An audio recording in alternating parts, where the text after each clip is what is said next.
Hey, everybody. Welcome to the show. We're hanging out tonight with Matthew Wahlstrom, if I say that correctly. He's a BJJ Brown Belt, four-stripe brown belt, and he also is the founder, creator of Epic Roll fight gear. You got shorts, shirts, rash guards, all kinds of stuff, man, because I've actually gone on there and looked for some stuff, and he's got some epic, awesome stuff. We'll talk about that. We'll get into it and everything. Hey, Matt, thanks for hanging out with us, man, joining us. We appreciate it very much. Absolutely, man. Thank you for having me. I'm excited. It's awesome to sit down and just talk to guys that do jujitsu and everything else. But man, in your story, like what made you want to start like your own gear company? Was it like a vision or something you just wanted? So it was kind of an accident, sort of how it happened, because right around the time that I got into that, or I started Epic Roll, I had kind of found out about drop shipping. And it was interesting to me, and I had heard, I was like, oh, okay, there's these products that you can sell and you don't have to hold inventory. And kind of through that, I saw people doing kind of their own brands. And my background was marketing and design. And so that was a big, just passion, of mine, and a big part of my background. And I had all the Choke Republic shirts and the Toro brand shirts that you get at tournaments. And I was just like, it's just like there needs to be more, you know what I mean? It was kind of lackluster. And also I was really sick and tired of the corny shirts, you know what I mean? The corny jiu-jitsu shirts and just to take logos and it's like, hey, this is Starbucks, but it's jiu-jitsu. Hey, this is Domino's or Coke, but it's also jiu-jitsu. I mean, it's creative enough, but it just wasn't doing it. And I kind of thought, well, there seems to be space in this for, more jiu-jitsu lifestyle brands. And so I sat there and, came up with the logo and started with kind of that. And I really wanted to have a ranked gear. That was kind of another thing about the products that I wanted to have, was just more opportunities for people to kind of rep their belts. Sure. Because in jiu-jitsu, it takes so long to get to a black belt for most people. So it's you're a purple belt for a minute. You know what I mean? You might be, you might want to have some different purple belt stuff throughout that time. So that was kind of an important part of it, was developing that. And it started with the logos just on the t-shirt, ranked. And then there was a few designs, and I would just kind of, I would sit there, kind of think of a few designs, and I'd spend some time just going through it, working out the design and put it out there. And it was really well received, right out of the gates. It started to seem like it was a very, neutral brand that appealed to men, women, kind of kids. Sure. It was, it wasn't so in your face or obvious. And so that kind of grew from the t-shirts into people saying hey, do you make rash guards? I'm like, I guess I should, why shouldn't I, Right. And to fight shorts, and then to gis and belts, and then, flash forward, I mean, it's only really been a thing for 3.5 years. Oh, okay. That's what I was going to ask you, how long you've been doing that. Okay. Yeah. I got the trademark on, Epic Roll. I bought every version of the URL, and just, and by the way, I don't know what the hell I was doing. I went into this, you know what I mean? In this, I'm like a serial entrepreneur, but I went into this not I didn't get this roadmap of hey, here, by the way, here's how you start a clothing brand. You know what I mean? It was just, right. but it's such a niche, industry and product that I was fortunate to have been in jiu-jitsu. Like I said, I started in 2005, and so I had a really decent connection in that space with some awesome people, and was able to kind of take that and sort of leverage some of those relationships that I had to kind of get a little bit more brand recognition, and to get a little bit more street cred over time. And it really, really kind of grew organically to, sponsoring tournaments and then, podcasts, and now, sponsoring athletes. And it's super exciting to kind of see the trajectory of where it is and how far it's come in such a little time. And honestly, so many people don't know about it. You know what I mean? Wow. So it really gives me a lot of hope kind of moving forward. Hey, the future's bright. you For know, sure. but you've built like a good network. You network so well. And it's awesome. Like you say the term organically, you know, and I've mentioned that to you, like we like to do the podcast organically, just guys hanging out and everything. But I think like when you're doing a brand or you're building something, doing organically helps so much more because you're not shoving it in people's face, but you're giving them an opportunity to see it. But you're out there and you're, you know, like you said, you're going to tournaments or seeing things, and you built this network of people who respect you. The jiu-jitsu community is a great community. Obviously, we know this to be in. So then they see that. And you also, it's a lot different, like you said, in terms of what you created. So you have a design. So I'm assuming you have like a design background, like some like graphic design. Is that what you had? Yeah. Like, I started, like in ninth grade in high school. Right on. Cool. I did like I started Photoshop, you know, like at an early age, and in the past I had graphic design companies, and you know did designs for corporate, you know, brands, AOL, Clear Channel, like Nice. that was definitely a big part of what I did. So it was nice because I will just kind of take that skill set and then kind of apply it to this in such a free and creative way that you know was amazing. That's what I love about your shirts. Like the shirt you have on right now, for everyone that's listening in audio, you guys who are watching this, you can see it. But like Matt has a submission shirt on, and it's a great shirt because it has all this like listed data that's on there that people will be like, what does that say? What does that mean? And if they start looking at it, he has shirts that you guys got to go check them out. And we'll get, obviously, we'll get the website out there and everything. But it also like all the, like Kimura, like all that stuff, like the definition, and like it's a full definition of different things. And it's like, yeah, no one's doing that. No, at least in any kind of, honestly, in any kind of martial art world, like no one's like putting like the word of something and then describing what it is. And then it engages people who see it and they're like, what's that? What is that? What does that mean? It's like, oh, come here. Let me tell you about what you don't know. right. Like some of them are very subtle, so like unless you're a jiu-jitsu person, like you might not even get it. Right. Yeah. Or you know, you'd look and be like, what the hell is that? Yeah. When it is the jiu-jitsu guy, you get the high five. No doubt. Right. Where do you roll? You want to go roll right now? You want to go practice? And that's how, you know what? And that's how it started. Like when Matt started, you said 05, I started in 04. Yeah. I started in 04. So when you saw somebody with a tap out shirt, whatever, you knew they trained, right? Yeah, definitely. Even though that shirt was probably pretty aggressive and in your face, you know? Yeah. And that's what sucked about it too. When they started, I guess, for lack of a better word, selling out a little bit, everybody had a tap out shirt. You get it at Walmart and it's like, man, I don't even want to wear this anymore. Oh, you can't. Yeah. I was gonna say they don't exist anymore, right? No, they're actually, you know, they're like the official like sponsor of the WWE. Yeah, WWE. Oh. Yeah. Wow. So it's a total shift. Now you're in a whole nother, you know, group. If you're wearing a tap out shirt, people are like, oh, you know, wrestling fan.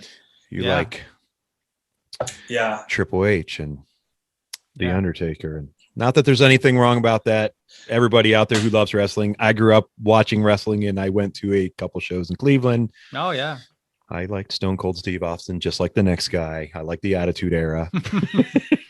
I was down with that. I don't like it anymore. But it broke my heart when I found out that it was fake. You know what I mean? It broke my heart. It was, as a kid. Yeah. You see it. Oh, yeah. When you were younger and you were like, wait a minute.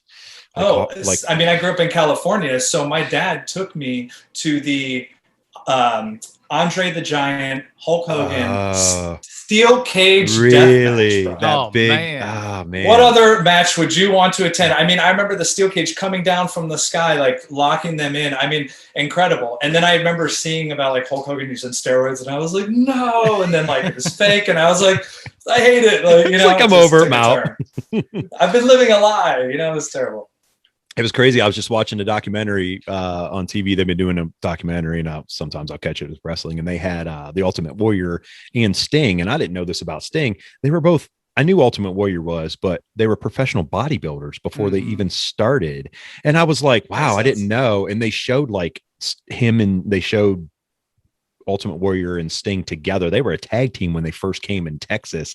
They went from one place like I forget what state it was. They started wrestling, but they were bodybuilders and they knew nothing about wrestling. It was just that these were massive men who could, put up a ton of weights, and they just like smash people. And they were like, it was terrible wrestling, but they were such a sell because of like how big they were. And then the owner of Gold's Gym was on there, and he talked about like, if I had family members over, they would open the fridge and be like, holy crap, there's nothing in here but steroids, because it was in that era. Like, it wasn't illegal. You could go to you could go to the pharmacy and just get it. Like, it was normal. And it blows me away. Even now I go, that just doesn't seem right. Like, how is that even possible? But I get it. Like, time shift and all that. I mean, they gotta be these huge guys. I mean, it's like, I don't know, the bigger the better. Right. I guess that's the prerequisite for wrestling. They're like, oh yeah, you're that size. Right. Good. You're in. That's what makes jiu-jitsu so awesome, because you can be huge and then just get wrecked very fast. Yes, you can. And you're like, wait a minute, what just happened? That little guy just ripped me up. Indeed. Yeah. Awesome. I mean, one of my instructors was actually this guy, Sal, that I had a school with for a while, who is Kenny Florian's cousin. And so we had, nice. And he was 140 pounds wet. And I remember distinctly his knee on belly pressure and just feeling like, so, and it was such like an interesting thing, like early on, to just be like, I don't understand. You're like 50 pounds lighter than I am, and yet you feel like you're 300 pounds, Is that what inspired the knee on belly rash guards? I'm kidding, but I love that. That rash guard's great. And I always think about that, because I had someone do knee on belly last week, and they did it really well, popped up, and I was like, and I grunted and turned to the side to push that knee off. And I'm like, oh, I forgot how much that hurts when it's like full go. Like, when it's full go and it's in there, you're like, I don't like this. I need to be out. No, right terrible. Yeah. No, that was definitely, there's like inspiration for some of these designs come, at like very weird times. I mean, this shirt, I was sitting at an airport and I was waiting for my flight, and I looked over and saw a guy doing one of these, or a woman doing one of these, puzzles. And in my head, I was like, oh, I probably wouldn't know the answers to any of those, but that would be cool if it was jiu-jitsu. And then I was like, maybe that should be a shirt, and then put it together. And I mean, it just kind of things. That's awesome. Wow. Yeah. That's it's so thanks, epic lady, at the airport. Yeah. Thanks, lady. Shirts in the mail, whoever you are. Soul. Right. Yeah. Right. Yeah. Man. How was training today? I see you got some noon rolling in there. Yeah, man. And I'll be back. You was getting after it tomorrow. too. It is, dude. I mean, it's not, you can't at our school. I mean, it's just like, there's no easy rolls, and it's not like we have some aggressive gym at all. Sure. It's just the level of instruction that we have. And, I mean, you go in there and when you roll with like a blue belt and you're like, oh, damn, like that. I mean, it's just, it's very, very good. It's muddy waters between blue and purple. Right. Sure. Absolutely. So, so it was fantastic, but my body, bro, is just trashed. Like, after all that, I mean, it's a nightmare. My fingers, if you could see, I mean, the arthritis and huge bumps. I can't even wear my wedding ring anymore. Because my fingers are busted up. LCL pops off. Right now, my pinky toe is dislocated. Can't do anything about it. I've had it popped back in like 3 times. It's just, you know what I mean? You had it taped today. Yeah, I noticed that, right? Like, I did. Yeah, you had it taped. Your hands were taped, and I was like, oh yeah. Like, hey man, I run tape too, and Chad runs tape too. So that's what I have. Guys at the gym, some new guys are like, why are you I'm like, I need to get a tape sponsor is what I need. Stay tuned. Yeah, seriously, I need tape people out there. Hey, I'll happily tape my fingers with all your tape. We might be able to help you there soon. Yeah, very soon. Oh yeah, we'll talk to you off air. Awesome, beautiful. Well, it's like I'm going through, like, I'm sitting there and I'm like, I got to get to class 30 minutes early so that I can. You can tape, just tape up my whole life. Right. Yeah. It's terrible. But yeah, no, it's good, man. Love it. That's what happens when you put in all the work, though. But it's worth it. I mean, like, we've talked about this before. Like, so, jiu-jitsu means a ton to you because you guys been in it for a very long time. And, you and Chad you were roughly around the same time, but it means a ton to you. For you, Matt, like, what does it mean to you? Like, I know your jiu-jitsu journey's been a very long time. You're still going through it. Your body gets beat up, but you still go back. You still do it. You'll do the 30-minute tape, whatever you got to do to get on that mat to be around your family. Well, I call our jujitsu brothers and sisters family, just because people outside of it don't understand it. They don't really know what that's like. And not against anybody out there that's listening or watching that doesn't do it. By all means, find a local gym and try jujitsu. Change your life. Yes, it will. What's it mean to you, like over this time, like when you started into it? Yeah, I mean, when I started, I started because I just wanted to get back in. I wanted to get into martial arts. I did Taekwondo growing up. I feel like every kid says that they did Taekwondo growing up. Mm-hmm. we all did. And yeah, exactly. And so, and I think that was like around the time The Ultimate Fighter that show had come out, and I Googled it. I saw like about jiu-jitsu. I knew nothing about it. Nothing at all. And and I went, I fell in love with it. I mean, it was like, I say to people now, we're so nice to new people that come into jiu-jitsu. Like the indoctrination in my experience, I mean, I was at the day where like, you're getting beat with your belt. Like people, I mean, it was 45 minutes of the worst warm-up drills to where you can't even stand up before class even now is starting. And then you're doing technique, and then I mean, I was like, a lot of you people wouldn't even have survived because it was a nightmare. Like we're in here giving you hugs and encouragement, and they're like, get the fuck out of here if you don't care. You know what I mean? Like, right. You complain, see ya, bye. Then you would have watched and just left and been like, I want nothing to do with that. Totally. But it just, I mean, I obviously fell in love with it. I started doing mixed martial arts about like a year into doing jiu-jitsu. I wanted to fight, and my instructor at the time told me to do jiu-jitsu for 1 more year. So you should have a good base in this and then fight. And I got my blue belt like a day before I had my first MMA fight. Wow, nice. Yeah, which was kind of cool. And I did that for a while, and then jiu-jitsu just over a very quick period of time, it became apparent that this was something that was going to be a part of my life forever.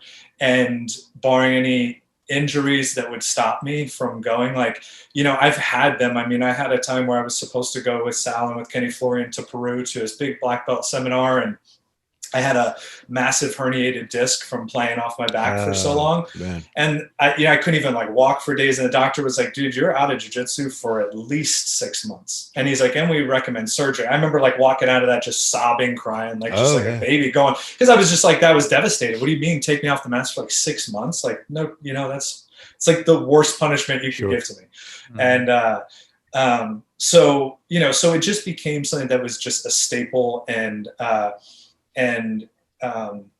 then once Epic Roll started, there was this segue and this amazing transition where through jiu-jitsu, I was able to connect with just so many amazing people, and, organically and just intentionally through other people. Sure. And you know what I mean? And so now I have this, I have this product that, I'll get messages from people that'll be like, legitimately, this is my favorite jiu-jitsu gear. Like I see people go and spend money every single month, like a lot of money. And I know that there's plenty of other brands out there and there's plenty of other, options. So the fact that I get so much of that feedback from these people, that it means so much to people, it's more than just sort of like a superficial thing. You know what I mean? It's like, it's a sort of like a culture and community within jiu-jitsu. And I see that continue to grow. So for me, my goals in life are about like helping people and like, affecting as many lives positively as I can through my products and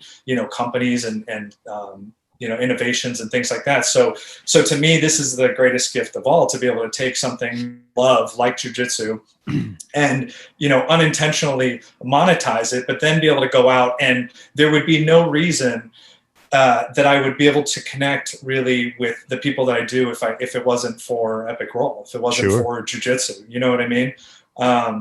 So I think that's just like also just an amazing time for this all to be happening because of technology, because of social media, because of, how you can connect with people right now. It's like kind of, universal perfect timing. So it means everything to me. You know what I mean? Jiu-jitsu is, until I can no longer, roll, like that's just it, Yeah. I love that, man. Good on you too, because it's a blessing to take what you have and you expanded it, and you're like, you know what? I love doing this. So I'm also going to build this brand because I have a passion for it. and I'm going to help people out. And you monetize from it, from putting in the effort, not for stating like, yeah, there's a lot of brands out there and everything else, but you're not going, this has to be what you wear and this is everything. Like, you did it differently. Like, you're not like shoving it down people's throat. You get people to wear it, get people to enjoy it. They love it. They love the feel of it. They like the way it works on the mat, so on and so forth. You have athletes now and all that stuff. So like, I look at it when you tell your story, I'm like, man, that's a huge blessing for Matt and his family, because you were able to take two things that you love. You design stuff that you loved doing before. You love jujitsu. So you were able to combine them, help people out, also supply income to yourself and your family. And you're still doing it. And it's just starting. Like you said, man, like, you've been doing it and it's blown up so much. So that's awesome, man. So good on you, brother. That's cool. I love it. Yeah, I really appreciate it. Yeah, and I think just like jujitsu, like anything, you get out what you put in, and I think karma is a real thing, right? I mean, you put out good vibes, man, you're gonna get them back. So I mean, that's just a testament to you being a good person too, I feel. Thank you, man. I appreciate you saying that. Yeah. It's the way that I kind of approached the whole thing is I looked at social media and I was like, well, there were a couple of people that I had, like Kenny Florian and Jens Pulver and Jeff Curran, and like a few people that I just like I knew and connected with, and I was like, okay, well, I can send people out this stuff, and just objectively, like, I know how it goes. Like, if people don't like it, they're not going to promote it, they're not going to wear it, sure. they're not going to, you know what I mean? And right. and I wasn't going to say, hey, like, I get contacted all the time, people like, hey, we'd love for you to like partner with us, we'll give you a great discount products to buy. And I'm like, I'm not buying shit from you. Like, if you want me to review something, like, send it to me for free is what you do. You don't charge me to, like, you know what I mean? So when I would send stuff to people, I'm like, here you go. And here's my expectation. Nothing. I'm a guy that created this brand. I think it's super cool. I think you're super cool. I'd love to just share it with you because, I admire you and where you are. And so if you like it, awesome. If you never post anything, I don't care. I'm not asking for anything. And I just approached it very like genuinely, like, I'm not going in with any expectations. I'm not trying to con you into anything or, bait you into whatever or nothing. Just, if you like it, cool. And you would be surprised at how big of an audience you can build and how big of a fan base, like, when people don't feel pressured, because when they don't have that pressure, they can, if they want to do it, great. And that's like way more meaningful for sure. Right. 100%. Like Chad said, like, it's, I mean, Chad and I talk about this all the time, and we talk about this on the show a lot. It's really much like jujitsu, and it depends on where you go and what gym you're at and whatnot, and what kind of coaching and who you have around you. But, we always say, is jujitsu for everyone? A lot of people say it is. Chad has recently changed his mind on that, and I'll let him elaborate on that more. And obviously you can, like, what's your opinion on it, Matt? Chad, go ahead. I would like to hear with that. Well, I mean, we did a podcast a few episodes ago with George Gergel. I'm sure you know who George Gergel is, right? Awesome dude, speaks the truth, right? And I had this opinion that jiu-jitsu is not for everybody. It has the potential to be, but it's not. And his thought was, it is for everybody. It's for lack of a better word, it's your fault if it's not for you. It's just, and that's okay, right? Like, am I saying how he said it right, Terry? You are. And it's, take me for example. And so I'm a white belt, Matt, still have a long way to go. And I just turned 44 years old. So I'm an old white belt, but I can bring it. I will say that I can bring it. But I tell people when they come in the gym all the time, and this can be for you, but you have to be willing to accept the consequences of what's going to come with it. There's going to be pain. There's going to be suffering, and it's good. But you mentally have to build your mindset that this is what I want to do. It's not really yes, you can go to gyms and be beat down by people. And there are gyms like that. And, like you were referring back to when you first started, when you guys both first started, it was way different, than it is now for someone to walk in a gym. Like, no one, even promotions are different or no one's getting beat with a belt. Some places they are still like, but it's like, you're a black belt now, let me beat you through a gauntlet and then put the black belt on you. It's like, damn, man, I just spent, 12 years killing myself to get this thing, and it's like, I don't want to be beat with no belt right now, but I get it. That's to each their own. I'm not judging them for what they choose to do. But when people come in, they have to have the mindset like this is going to hurt and it's going to be in sucky positions and you're going to be put in stuff that's very uncomfortable. But if you want to find out who you are and what you're really made of, man, woman, whatever have you, then this is a perfect place for you, because then you're also going to find a family and friends that you've never had in your life. People are going to be surrounded around you that will help you, and not just in jiu-jitsu, talk to you, come anything, hey man, I need some help. Calling friends on that, hey man, can you come help me? Whatever. It's just different. And people don't understand that. So I do tell people, I'm like, that's the other part of it that you're going to get. And you're going to learn one of the greatest martial arts, if not the greatest, that people can learn to defend themselves or do whatever. So I know that's a long-winded, my version of what jujitsu is. But that's how I look at it for me personally. Yeah. I mean, I think that it definitely can be for everybody. I think there's tremendous value in taking people, like if the goal is to spread jiu-jitsu and get more people into it, if you look at the percentage of people that start jiu-jitsu that get a black belt, right? It's such a small percentage, like still. And so there's like a drop off rate, there's some obvious attrition there, and it is very physically and emotionally and mentally draining, thing to do. I mean, there's so many benefits to it, but if you're not the type of person that grits and all the time, it can be a little tough pill to swallow. But to take somebody in the beginning and sort of set the expectation and tone, to just let them know, like, hey, when you're frustrated at every single belt and you feel like you can't learn anymore, like once you get like purple or like a blue belt or blue belt, you're going to hit these like milestones and you're going to do this and like tap early and like think about your longevity. I mean, you can really, especially like higher belts, like I feel an obligation to sort of talk to people sometimes like that and set those tones, because I'm only trying to help them integrate themselves into it with the right mindset. You know what I mean? So that they don't let the first bit of frustration stop them, because the ultimate goal above myself is for them to do jiu-jitsu, and that spreads another person doing jiu-jitsu. You know what I mean? Mm-hmm. Oh, 100%. Definitely. And Chad, I think that go ahead. No, you're good, Matt. Go ahead. No, I was just going to say, I think jiu-jitsu, though, the non-negotiable for me, like when I say for everybody, the non-negotiable for me is self-defense. Like as a life skill, I think there's certain things that I just put into a category where when people are like, I don't do jiu-jitsu. Okay, well, that's fine. You could do whatever martial art you want. There's a real strong argument that jiu-jitsu might be the most practical form and perhaps most, the safest deployable form, because if I knock somebody out because I'm a good boxer and they fall and crack their head on the concrete and get a concussion and die, well, I'm going to prison. So like I've had situations where I've had to like stop situation from having, and I used jiu-jitsu and that helped, and it didn't allow those things to happen. So I think that self-defense should be a non-negotiable life skill for everybody. Yeah.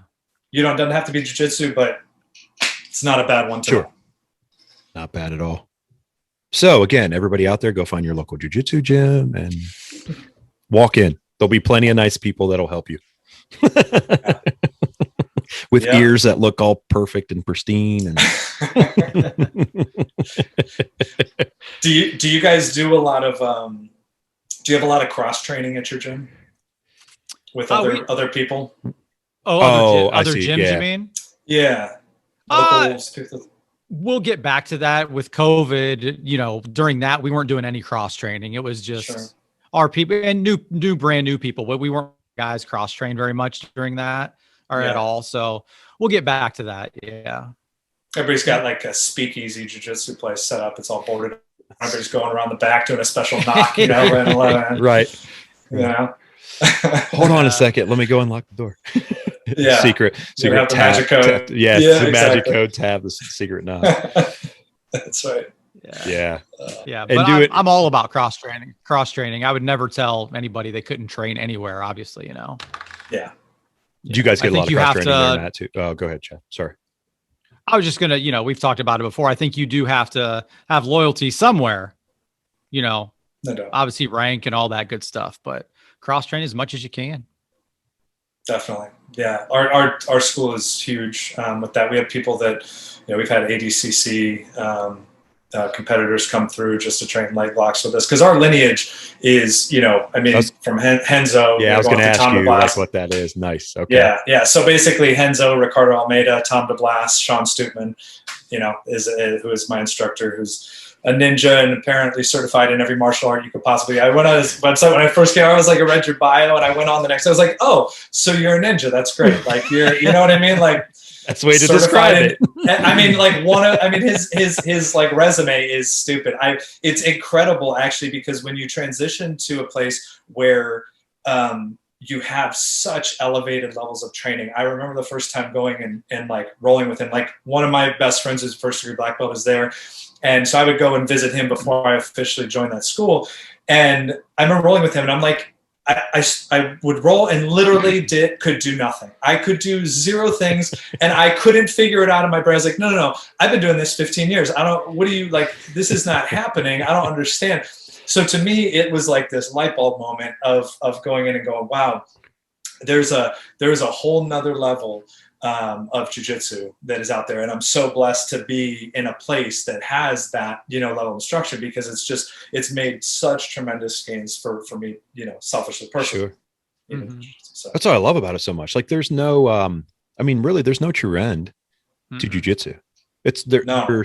Like if you think you know everything, then you better reevaluate, because you don't. There's no way. I mean, there's just too much, and there's too many great people out there that have done it that can, teach and instructionals and all that stuff. And like this is a prime example that you're just saying that. Like you do something, and you're like, what the? Wait, this is not right. And then it's like a whole nother level. And it's like, okay, I need to learn that. Teach me that.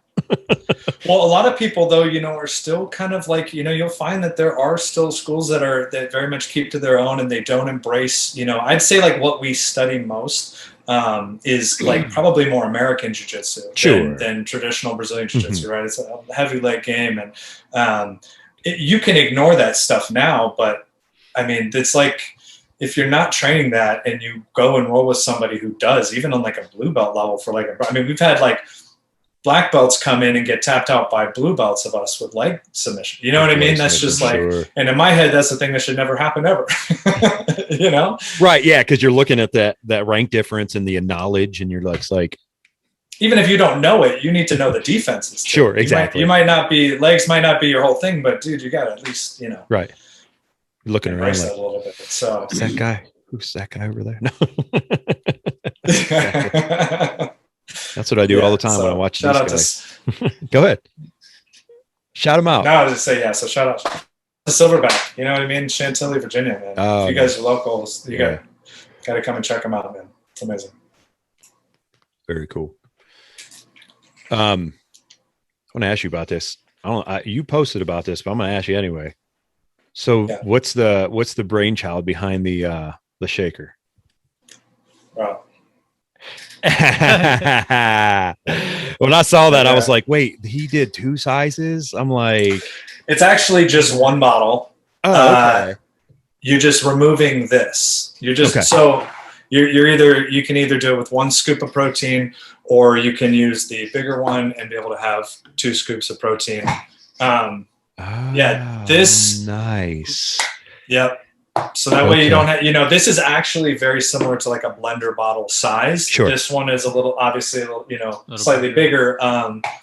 But yeah, this actually started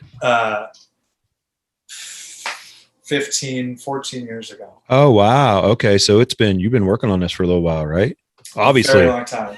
Yeah. This is before jiu-jitsu. To the point where I'm like, okay, almost there, Today's the day. Holy shit. It's been quite a process, but it's very cool. It started actually as a baby bottle.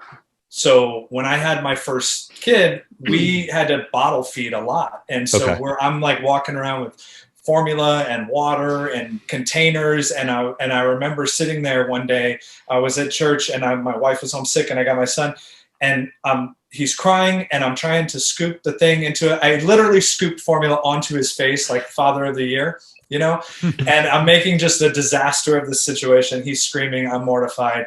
I went home defeated as a defeated man. And I was like, there has to be like something else out there that like allows me to not have to carry all this stuff around. Right. And there was not. So I'm like, hey, maybe I should design something. And I ended up getting 2 fully granted patents, basically utility patents on like how this works, this clear color system that keeps water separate from your protein. From your protein, nice, yeah. And because, now what's out is people have to scoop stuff in. They have to like either take in a container, pour it in, whatever. So completely removing that step. We've got the ability to put pills in the bottom. So that's yeah. This is like the primo for everybody out there. This is going to come out. I'm assuming coming out to the market soon on epicroyal.com. Like 2-3. It's actually going to be on the onebottlecompany.com. Oh, you're going to do okay. Sorry. Yeah, no, it's cool. It's just my other company, but so probably 2 or 3 months we should be selling. Nice. It'll be on Amazon. It'll be nice. Yeah, we have my business partner. I'm extremely lucky to have met him because of who he is and the connections that he has with this. So again, leveraging social media and all that. I mean, it's a product that I genuinely think will help people. I think like that's again going back to what's so satisfying about this is not only the grind of 14 years of really trying to persevere to make something happen with this, but then having the ability to have connections with so many amazing people now to be able to share it with them. So it's so once we launch this, then in about a year after this, we'll launch the baby bottle version of it to get out there. It's a very delicate market, babies. Sure, right. Fitness is a lot easier to break into. You know what I mean? It's way different. Yeah, there's a lot of you got to cross your T's and dot your I's, man. When you're talking from a baby side, it's like, hey, I made a car seat. You mentioned design. I'm going to sidetrack here. So that's what I'm a design engineer. So I do 3D models all day. That's what I do, and I design tire molds. But so I understand that it's like, hey, you design this. Well, there's a whole lot of hoops you have to go through because if it messes up, guess what? Trouble Yep. For sure, man. The coolest thing with that, with that product there, it's so gym friendly. So very much. Here's me going to the Y. I take my shaker bottle, but I'll take it dry and I'll put my protein, and I still take whey protein to this day. I put my whey protein in it, dry container, and then when I'm there, I just do water. I'll just go to the fountain and fill it up with water at the YMCA, and then I shake it up and hit my protein. But this, it's like if I want a different liquid, I can keep it in the container. I can undo the bottom, pour my protein in, boom, done. If I got some vitamins, I can even extension. So yeah, and it's very modular. So if you wanted to stack another one of these below it. We're going to sell that too. So basically it's, it'll be modular. I'm going to come up where there's some different products, there's stuff for hikers and runners that we're going to develop that'll kind of screw on, that'll have first aid kits and different medical things. So where they could just be running with a bottle and they don't have to carry a medical kit and some different, first aid stuff. But yeah, man, it's basically, you have the way that it works is it goes through these different positions that will kind of keep this almost like a Parmesan cheese container and lines up and has your locked and unlocked position. And I spent so much time going through and reading every single water bottle, blender bottle review that I could possibly review on Amazon to find out what people didn't like about the bottles. What was the biggest gripe? What were things that they hated, so that I could take those into consideration and go, okay, are there things that are applicable for our product to make that now, so that we maybe avoid some of the, those issues. Yeah. And one of which was, and surprisingly, one of the most consistent issues among all bottles was protein and dry mix getting stuck down in the corners of the container. Yep. Every time. So I made mine concave. You made so it there concave. There are no corners on it. So, that'll never be an issue. Radii those corners, so there's no sticking, no sharp edges. You know what I mean? That's awesome. That is awesome. Very cool. Without reading those reviews, and I would have never guessed that people would have been so pissed about it. You know what I mean? Sure, right. Yeah. You did your due diligence, though. If you're doing this, you have to put in the effort. Again, I'm going to relate it back to jiu-jitsu. You have to put the effort in if you want an outcome of it. So instead of just sitting around let's just make it like maybe everybody else did, or not even put the research in or whatever, you took the time to do it. And look, it's been a multi-year process, and now the light's there. You put all the hard work in and everything. Yeah. Yeah, it's an expensive ass process. Let me just say. I bet, brother. I bet for sure, man. I mean, this bottle consists of 7 parts, and just the tooling for making just making the parts, not making it, but the tooling for it was $200,000. Yeah, the tooling. And that's not even all of the money and the patents. I was going to say all the other stuff you have to. Oh my God, dude! I'll write a book about like this now. Like it's. You should write a book that says what not to do. Seriously, that's your next thing. Like, holy crap, man! It has been a process, but I mean, again, something I'm so proud of, and so excited to get out to the world. But yeah, I put a lot of effort into it because it has to work perfectly. But if it does, our idea was like we wanted to really make the iPhone of water bottles. Like we really wanted to step it up and make something. That's why I called it the one bottle, so that it's just supposed to be like that one bottle that you need anymore. So I'm excited. It's going to be awesome getting it out. So. It'll be sweet. It'll be awesome. Absolutely. People, I'll definitely send you guys some. Appreciate it very much. So we got everybody out there. I'm gonna say it because we got some sweet shorts. We got Epic Royal shorts. They came today actually, and we got some rash guards. And we're gonna put them in the gamut next week. But I already know. I feel them. Like I felt them. I was like, ooh. I was like, these feel good. And that green color is sick. It's not bad, man. Right? I was like, this is nice. I like it, and I like the drawstring. Yeah, getting rid of that Velcro. Velcro is done. No more bunch over. No moss. No moss. Yeah. I mean, everything that the Velcro touches, it ruins. It's just a fact. It's like, and as I start doing some of these projects like that, that young star Ikaro Moreno that I'm sponsoring, when I was asking him about shorts, because we're doing kind of custom fight gear for his no-gi tournaments, and all elastic. Everybody, once I was like, hey, I'm going to stop doing Velcro. Didn't know if people are going to be like annoyed or whatever. Sure. And everybody's like, awesome. I was like, great, good decision.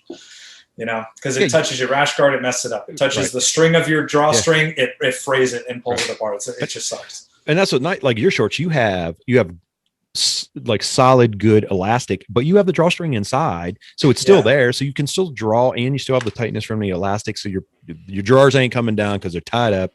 So no one's grabbing them, pulling them down. No, it's not like Muay Thai shorts, right. Pull down, yeah. Mm-hmm, mm-hmm. So, no, they're good. That's awesome, I just got a lot more exciting designs coming, and a bunch more projects that are coming out with some really awesome people. So I'm excited. Busy man. Try. It's all right, brother. That's what you got. It's what you're supposed to do, though, because it's your passion. It is. It's your passion, and getting stuff out there and letting everybody see it and everything. Absolutely. So I'm going to ask him, because we always ask this, Chad. What's your legacy going to be? What do you want your legacy to be then? I really want to. I find that like over the years with the positions that I've had in sort of corporate America, a lot of it was sales. A lot of it was sales psychology and teaching people and inspiring people. And I was kind of like a decent storyteller and had a way of connecting with people. I think very genuine, empathetic level. And so I looked at that, and over the years with different people that have worked with me would send me messages about, helping them get to like another level of their life and helping them, inspiring them to do great things in their life. And that to me was the most meaningful stuff to hear from people. So to me, what I want my legacy to be is I want to grow these brands to a large global level so that I have the forum to be able to inspire other entrepreneurs and other people to go do amazing things in their life, because life is too short, and I know so many people that work in these jobs that they make great money, but they're miserable. You know what I mean? Sure. And that's such a tragedy to me. Like for me to my main job is real estate, but I love real estate. And so I have, I've got these companies that I'm building that I love everything about. It's like a, double-edged sword. So I have that passion behind it, which drives the motivation to keep growing that, coupled with people's like, obvious positive interactions with it. So it's kind of like, to me, there's no slowing down. It's just getting to a point where I can hopefully, inspire the people. Because there's so many there's so many really important people through podcasts and books and just important people in life that their messages and their struggles and all the things that they went through inspired me. And even my business partner, John, I'd like to be a John for somebody one day, like he did for me. The partnership that we have and everything, it's life-changing. It's like to be able to, I feel an obligation to pursue wealth in terms of because it gives me the ability to reach more people, to help more people, to influence more people, to, put my products out there. And, So I think that's really it. It's really just inspiring others, That's awesome, man. I love it. It's paying it forward. Yeah. For sure. Chad, you've talked about that before. Like, life isn't all about how much money you make. It's about being happy what you're doing. So you can be the richest person in the world and not really have a ton of income, but you could be doing something you love every single day. Now, obviously, if you have both, awesome. Even better. Even better. But if you wake up every day and you're miserable of what you're doing, people, stop doing it. Don't do it. Trust me, there's going to be some. Go ahead, Chad. It's a hard thing to do, right? If you are making good money and you hate what you're doing, right?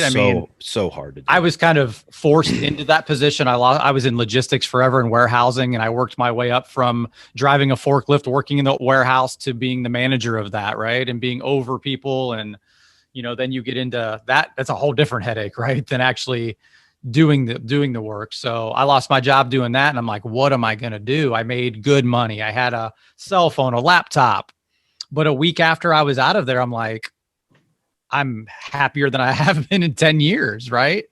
Because I wasn't being micromanaged and I wasn't all that stuff, all the corporate stuff. And,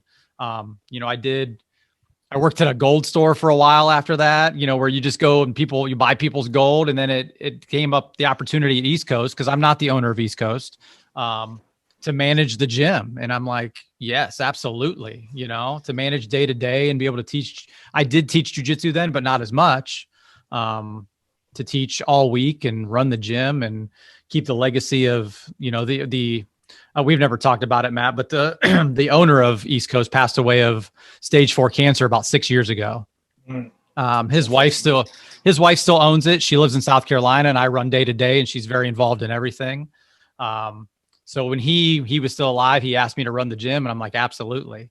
To be able to carry his legacy on, and I know exactly what he wanted in a gym. I have this big tattoo with his signature on it that I got, That's so awesome. Yeah, very cool. So it's a very cool opportunity that I was given. And like Terry said, it's not always about what you make. It's what you can change people's lives, all that good stuff. So that's my 2 cents. Nah. Yeah. It's a good 2 cents. As always. It is. I mean, what's that, like Jim Carrey's got that quote where he's like, I wish everybody would become rich and famous so they could realize it's not the thing. It's not, yeah. And I'm kind of I have twin boys that are going to be 17 this year. One wants to go into law enforcement, so he's going to start classes. He's going to do his senior year at our local college, one of our local colleges. And my other son doesn't know what he wants to be. And it's so hard to you want him to be successful and make money, but don't do it if you're not happy. Yeah. Find something you want to do, because, I was 40 in my early 40s. I was 40 when I found out, or when I got the opportunity to do what I love, and I'm glad I did. And I wasn't just wasting away in that office doing logistics stuff. So, because I'd probably still be doing it. Absolutely. Absolutely. I turned 41 this year. And I mean, just to be clear, I had tons of crappy jobs and, you go through that experience and you realize what you don't want. And I think once you sort of get, off of that victim mindset and you recognize that, with enough perseverance and with enough drive, you really can, make your life what you want it. You can really, I mean, it might take time to make it, but I think one of the biggest, issues that people have when it comes to doing that is that they don't even know what they want their life to look like. I've talked to so many people and I'm like, what would your perfect day look like? If you could have any job, any lifestyle, in your mind, tell me, verbalize what that would look like. And nothing, just they couldn't articulate it. And I was like, if you can't articulate where you want your life to go, and if you don't have a clear vision of where it's going, then you're driving without a map. You're just kind of aimlessly walking through life. And that's not really, you know, I mean, you could do that. Maybe everybody needs to go through that journey to come to that conclusion. But when you empower yourself with that understanding that you really can, with, you know, like, wake up and be responsible for you, and you can affect your emotional intelligence, you can affect your productivity, you can do things. And for God's sakes, YouTube exists, so you can pretty much teach yourself anything. Exactly. You know what I mean? Yeah. Like, people that complain now, I'm like, hey, did you ever use the Dewey Decimal System to write a book report, asshole? Right. We were just talking about that. Like, hey, yes, go find 100%. a book using that, and then you complain to me, okay? Right.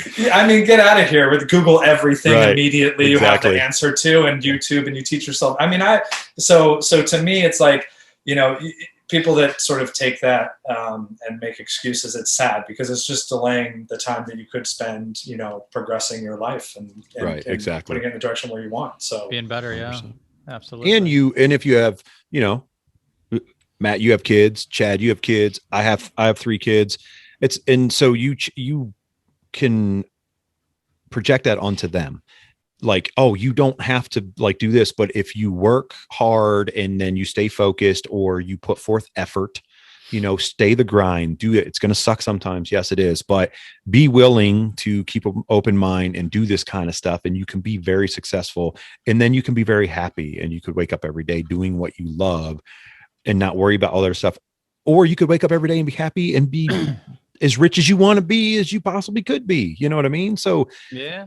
You know, like there's such a perspective, and it is funny. Like, you could teach yourself all this stuff on YouTube, and I think there's a gap right now. There's people younger than us that don't really do that, and then there's our kids that's kind of all they do is watch YouTube. No balance. Yeah. It's a nightmare, actually. Yeah. So when we first started the podcast, Terry's young. I think it was your youngest son's like, when do you guys get merch? Right. Like, oh yeah. Was, yeah. My 7-year-old. That's the first thing he said. He was like, that's a YouTube thing, right? Everybody's got totally. merch. Totally. Yeah. He was like, oh, Daddy, how many subscribers do you have? When are you guys going to get merch? And I'm like, dude, like, what do you like? Come on, man. They don't get, I feel very grateful though to be born when I was born in 1980. And it was like, we grew up without the internet and without these things, but not so old that we couldn't still take advantage of them and use them for our own personal gain. And you know what I'm saying? Like, we're not like, I don't know technology, or like, you know what I mean? Like, because there's definitely those people out there, but so I felt like it's good because it also, I mean, I'm happy to have grown up like that. Again, it's perspective. In life, I think perspective is everything. You know what I mean? So you could see like, oh, I know what it was like to not have Google and all these different things. I knew what it was like to dial up AOL and wait. And then brutal, wasn't it? Right, and then get booted when someone called the house, and then you were angry because you were in the middle of a chat room and talking smack at somebody. Yeah. Whatever you wanted. It was like, I look back now and I think, wow, is that really what we did? That's really what we did, man. Like, how did we live? Yeah, how did we live? Like savages. Right. And now the internet slows down and my kids are freaking out. I know. My 13-year-old, Daddy, the Xbox not run. What's going on with the internet? I'm like, nothing's wrong with the internet, dude. I know. It's just that the damn Xbox requires like a city's worth of, data and everything to run the realistic game that he's playing. Right. Yeah. That I'm like, you probably shouldn't be playing this. But dude, what are you doing? Let me sit down and watch you for about 20 minutes. Pretty sweet. I know. I didn't play games like this. I grew up on Mario and I played Atari in the beginning when it was Frogger. And you say that to people and they're like, oh my God, like, do you live at home? Like, how old are you? Like I see now, I'm like, oh, Pitfall. Remember Pitfall? And people are like, I remember Pitfall. What is that? I was like, it was like Indiana Jones, but just straight across the screen. And you grab vines and you jump. If you drew it, it's supposed to stick figures. Right. I was like, it was terrible. Yeah, those guys were the first inventor of the video games, or Commodore 64 before that. But anyway, that's going back to nerdy roots. See, we grew up in the best time though. We grew up in 80s music into 90s. We grew up into the technology era where we were like fed into it. So we grew up with it. Yeah. And then obviously some of the greatest movies of all time in those eras. Obviously. Yeah. It's so disappointing when you try to get your kids to watch classic movies that you loved growing up, and the level of disappointment, like literally we would start a show and the second that the tiger, for the beginning of the thing isn't like in 4K and popping out of the screen, they're like, what the hell is this? Like, what are we watching? A documentary from science class? Like, what are you doing? Yes, what are we watching right now? And I'm like, it's Back to the Future. Right. Like, you're supposed to like this. Like, what do you mean? 10 minutes in, I'm still glued to the TV. Everyone's out of the living room. And I'm like, eventually I'm like, oh, what happened to everybody? I'm like, this is awesome. Like, I remember this when I was a kid. Yeah. I remember go ahead, Chad. We talked about it. Well, I remember taking my boys to like a local arcade that opened up when they might have been 10, maybe, and had all the games that we played.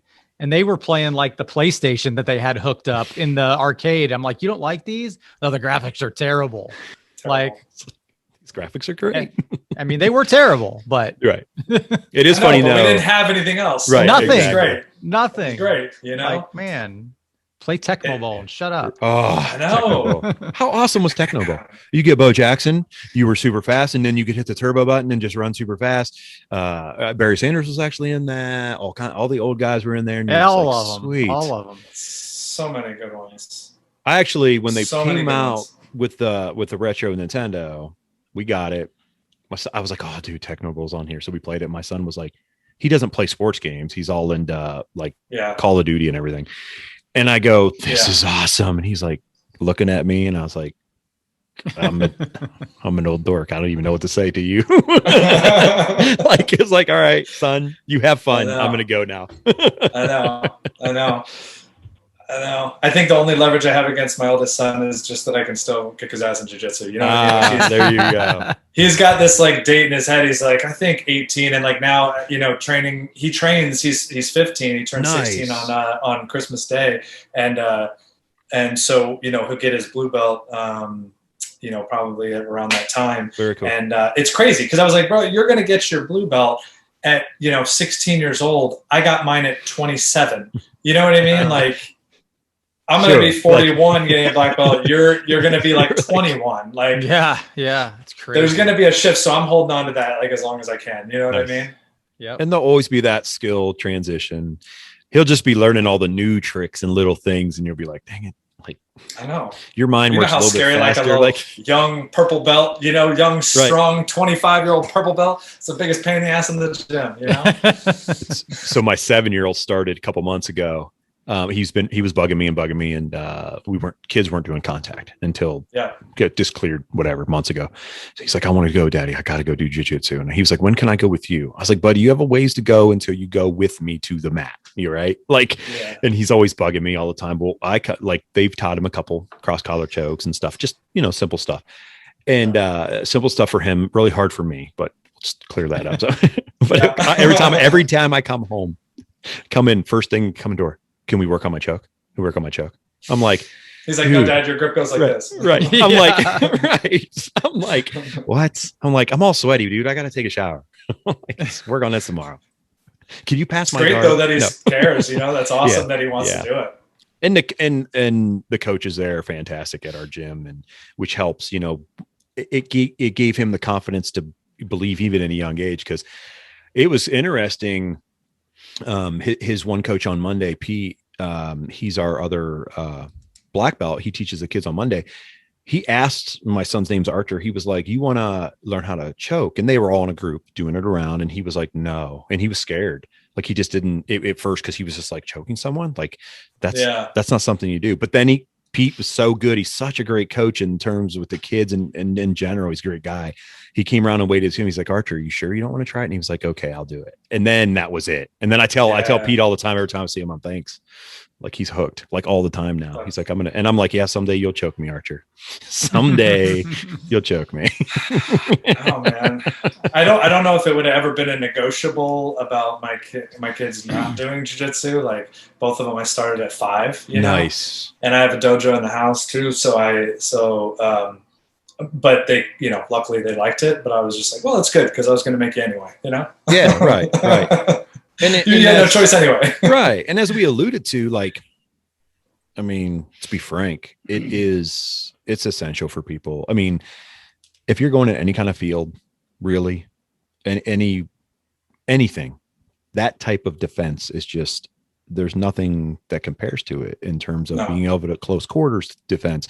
You know, if you, hey, maybe you're going to be, you know, a law enforcement officer. Well, heck, man, you got a huge jump already on what you probably should know and how much you should be training, you know, or you're in college. We're all knuckleheads at times. I'm not saying you should go out and do this, anybody, but I'm just saying, you know how to defend yourself or take care of yourself in a proper manner. And you actually, honestly, everyone knows this that's in our community, that you keep a cool head. You kind of just do. That's just what ends up happening over time, you know? Yeah. So it's very sure. cool. Yeah. There's so many benefits. Yeah. I think the confidence part is bigger than knowing how to defend yourself sometimes, or just how you carry yourself, right? In that respectful, confidence way. I mean, I've been doing martial arts since the early 80s. I did karate and all that. I've never been in a fight in my life. And I think a lot of that is right place, right time, kind of knowing where you should be. But a lot of that is how you carry yourself, I think, and how you talk to people and respect people and all that stuff. But sure. I look back now, some of the, never that I was in real bad areas, but man, how didn't I ever get into something? You know, I was so lucky. Yeah. Different places we used to go. Yeah. You don't walk in the back alleys, you know, late at night, like, you know, but it is great. I mean, the confidence, I think you're right. The people that you meet, you know, I mean, there's so many, and I think that you're hard pressed to find any other physical activity that will put you under the level of stress that hardens you like jiu-jitsu. Like there's a direct correlation to just like your ability to, you know, handle and emotionally handle drama or trauma and you know, pain and all kinds of stuff in life, because you're in those horribly uncomfortable, I have one little bit of breath to try and not, you know, like all that survival, like all that training, you forget that we're like every week we train like fight, like Spartans, like we're like warriors. We're going in there fighting people. Like people don't understand how hard that really is. You know what I mean? And so, I mean, it's also kind of cool because you know that as long as it takes to get proficient at jiu-jitsu for most people, it was always like one of those things when people didn't want to do it or they like knocked it or like, oh, jiu-jitsu is stupid or whatever. I was like, I would laugh. I was like, that's great. That's great that you think that. You know what I mean? Like, I love for you to come and visit the gym, but I laugh because I'm like, you don't even know how. I mean, at a blue belt against just an untrained person, you're dead. That's it. You know what I mean? You better knock them out because you're dead. There's not. And a black belt, you're not going to even accidentally into a situation where you're on top of me and I'm just sitting there getting pounded. It'll never happen. Like, it's just not, you know, for an untrained person. So again, non-negotiable life skill, self-defense. Yeah. 100% for sure. Yeah. That confidence too. Like I was thinking, even in my short time of being there, I mean, just, I've always had good confidence, just who I am. No, I'm kidding.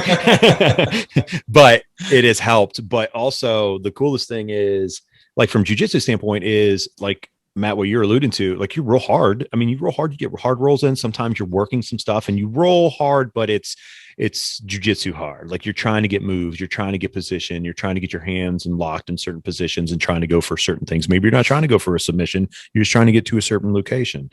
But that guy, when you're all done and you hug, clap, whatever you do, and then when you're done training, the whole class is over, everybody's done, and everyone going around, hey man, good job, way to work tonight, way to get after it.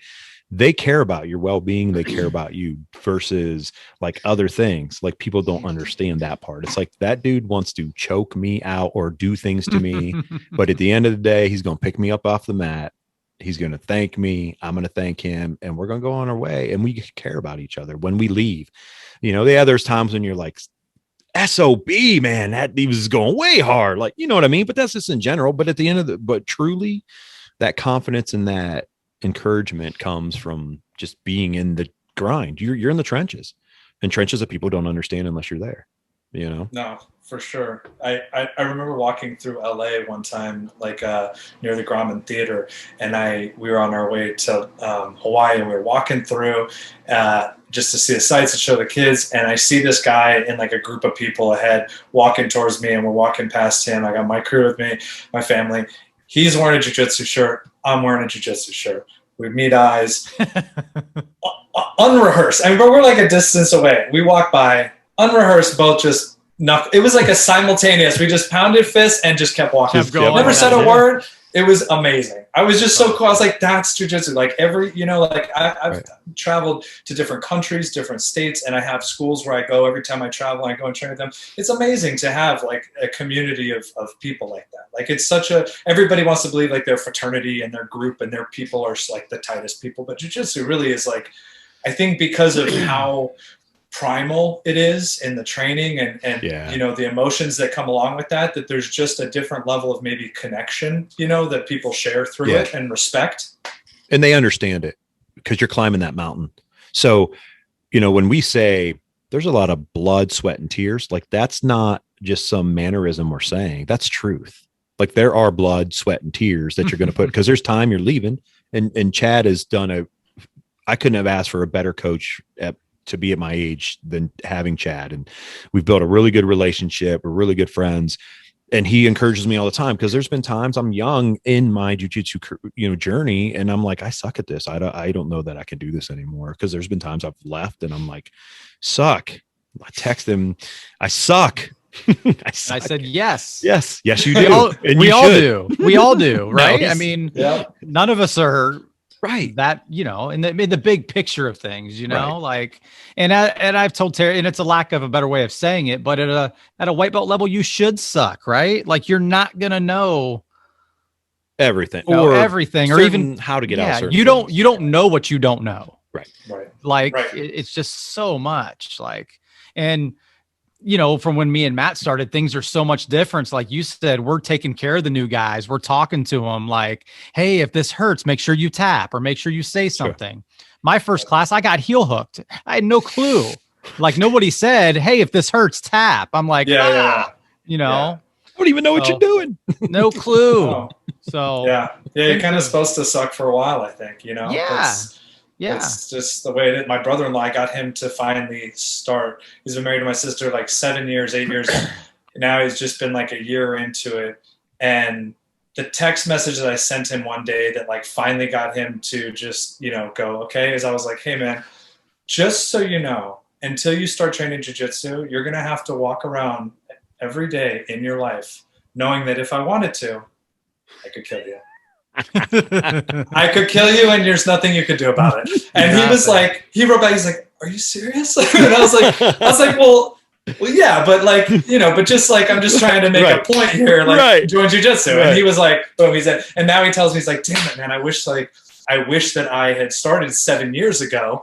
And he's got the same issue. He's like, he wants to be so much better. And I'm like, bro, I could tell you right now, after being in this for so long, that you will never stop learning if you don't let yourself. Like the day that you think you got it, you're wrong. Like you're so wrong. Like my instructor Sean would talk about how in the past 3, from getting his black belt to getting his first degree black belt, in that 3 years, like he grew more in that period of time than anything else. And mind you, he came from Roy Dean or Chris Howder, Roy Dean, and Tom DeBlas. Like that was his blue, purple, brown, background. Wow.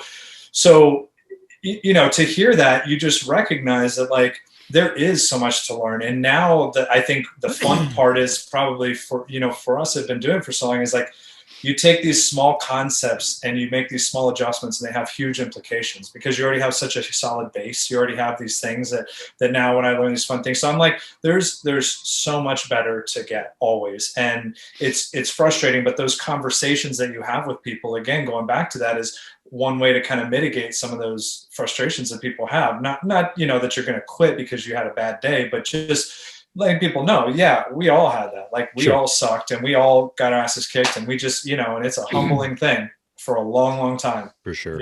Yeah. And you kind of took my thoughts, exactly what I was going to say this is my 3rd year as a black belt. And I think I've progressed more in those 3 years than my prior, I was a brown belt for 6 years. and I kind of lost some confidence and, like, man, is this ever going to happen? I wouldn't have quit rolling. I'd still be wearing that nasty old brown belt, but it's not brown anymore. It's white too, by the way. No, my brown belt was pretty bad. Yeah. It doesn't look brown. Like people look at it and they're like, that was a brown belt. I'm like, I remember I went to a seminar at Klingerman's place when we became an affiliate of his. And we did a group picture, and brown belts, black belts are in the front row. And I'm sitting in the front row and I hear somebody's like, why is that white belt in the front row? Like, so, I mean, my belt's pretty bad. So yeah.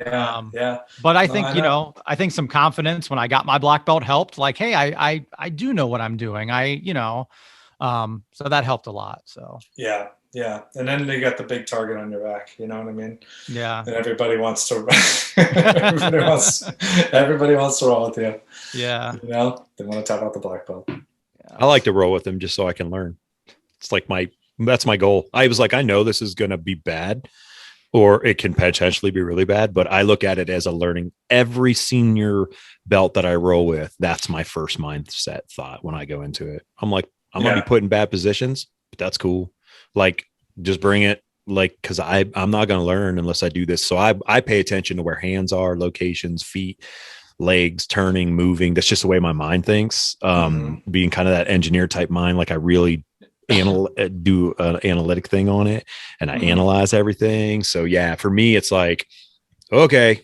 And a lot of the, like the purple belts and the brown belts and stuff, they're like, when we roll now, like it's certain things like nice, like, okay, it's like, you're paying attention, you're getting it. It's like, yes, thank God I am. I'm not getting any younger. Yeah. Right. Definitely seek that out. I think I always used to try to roll with the higher belts when I was first starting, and it made a huge difference because, you're being put in positions that you normally wouldn't. Typically there's a lot more body control, so you're not getting smashed in the face with knees and, whatever. And then hopefully if they, if it's a good squad, then they'll work with you after and just, go over maybe some of the things that you could, adjust to kind of get better. I mean, it's great to be able to do that. I it's funny because like probably same when you started, like if you had a purple belt in your school, that was a big deal. I mean, that was like, holy crap, there's a purple belt. And I look now and I'm like, we have almost 10 black belts. We got like, almost 10 brown belts. I mean, my son, gets to roll with like a lot of brown belts, a lot of black belts, a lot of purple. It's crazy to have that. Yeah. Like that's a huge gift for Huge. Yeah. It's that I would say untapped. That tapped potential for all the under rankings is huge. Like anyone that's listening that's out there in a gym that has the ability and the availability to do that, do it. Take full advantage of it. Tap into your higher ranks to get all the knowledge and information you can out of them. And I'm not going to speak for them, but I'm pretty much sure every one of them is going to coach you and teach you and give you every bit of knowledge that they possibly can. Because as Matt alluded to, it's in the same position I am. They're not going to shun you away and do it. So ask away, ask questions. I always feel dumb sometimes. Yeah. And if they do make you feel bad and shun you away, then that's a whole other situation you have to think about. Yeah. Then you got to look at who your teammates are. Yeah, exactly. Yeah. You know what I mean? Yeah. That's rough. I'm always the guy raising hands and asking questions and looking around like, yep, still that dumb butt. I'm still that dumb butt guy that asks questions all the time. I mean, you're just asking the question that a lot of people probably want to ask, but are too. That's what Chad tells me all the time. Hey, Definitely. I do that. Like if Pete, our other black belt, is teaching and I'm in his class, I will ask a question purposely. I know the answer, but I want him to say it so somebody else hears it. One of my first instructors was a purple belt, and he told me every time you go to a seminar, ask something. Even if you know the answer, ask it, because somebody's afraid to ask it. Maybe they feel silly, or I try to get people to ask everything. For sure. Because I think as an instructor, it also puts you on the spot. Like, oh, do I know the answer? Do I know? Do I know? Let me think. Let me think about it. I know. So. My instructors made it blatantly aware of how how much knowledge, like superior, like I mean, the guy's got, he pulls out whiteboards and he's right, you know, this system goes into the, I mean, it's like the Matrix. It's like, you know, just a beautiful mind like floating around. He's got a whole connection to everything. I mean, it's amazing. It's absolutely amazing for people like that can, you know, that can go through these systems and interlock. Yeah. So that's the level of, it's a very inspiring level of jiu-jitsu to want to aspire to, you know what I mean? Yeah. It's amazing. That's awesome.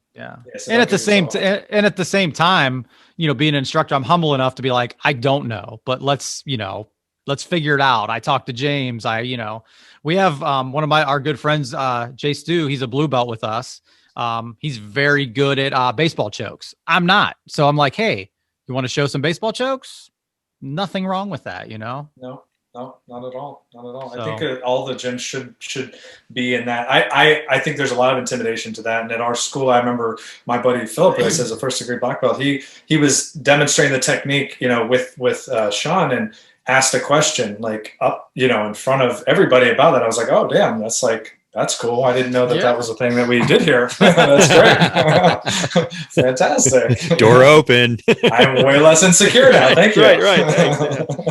And that does help. Sometimes that's what people need sometimes too. You know, they need to break it open, have that, you know, foot in the door, broke it open in front of everybody. It's like, sweet. Now I'm just going to ask and do this and whatever, because I feel so much better about it.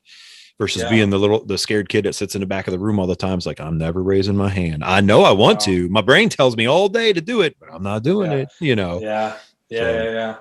Man, cool. Good stuff, dude. Awesome. Yeah, brother. Hey, brother.